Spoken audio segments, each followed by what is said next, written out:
আমি তারেক বলছি।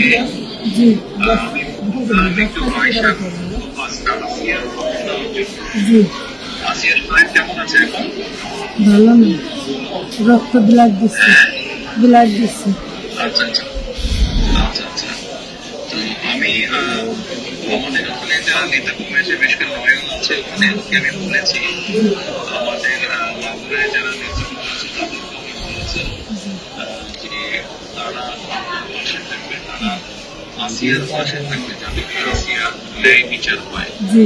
আসিয়াতে যারা অন্যায় করেছে তারা যাতে শাস্তি পায়, এর জন্য আমাদের অবস্থান থেকে আমরা চেষ্টা করব, যতটুকু সম্ভব আমরা চেষ্টা করব যাতে দেশের আইন অনুযায়ী আপনারা যাতে সঠিক বিচার করবেন।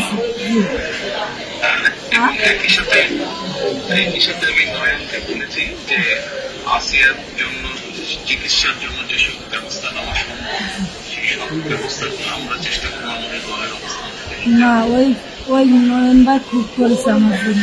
আমার যে এলাকার আছে ওরা সারা রাত যাবে, আমার জনের যা লাগে সব দিচ্ছে, মানে ওনার নির্দেশও করেছি। আপনার কাছে এইটু আবদার, যেমন ছোট বলি আপনি যদি দেখতেন দুধগুলো বিক্রি করছে, তাহলে আপনারই কেন আসছেন যে আমরা কি জঘন্য খারাপ ব্যবহার করছে।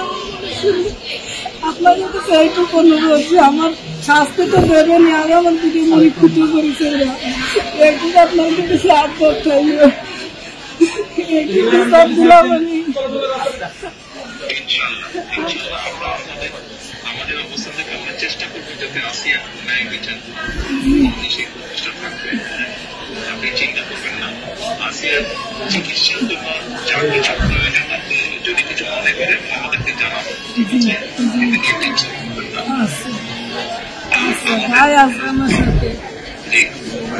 আমাদের লোকজন সবাই নেতারা আপনার পাশে, আসিয়ার পাশে তারা থাকবে। নয়ন ভাই আছে, আপনি আছেন, আপনি দেশের দেখছেন, তারপরে আমার দেখতে কি যায়।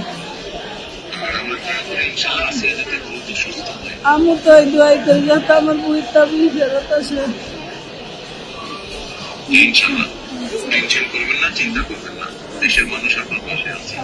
দেখতেছি তুমি আচ্ছা আচ্ছা দোয়া করবেন, ইনশাআল্লাহ দোয়া করি, ভালো থাকবেন। আসসালামু আলাইকুম। জি স্যার, আসসালামু আলাইকুম স্যার। আসসালামু আলাইকুম। আসসালামু আলাইকুম। কার সাথে কথা বললেন?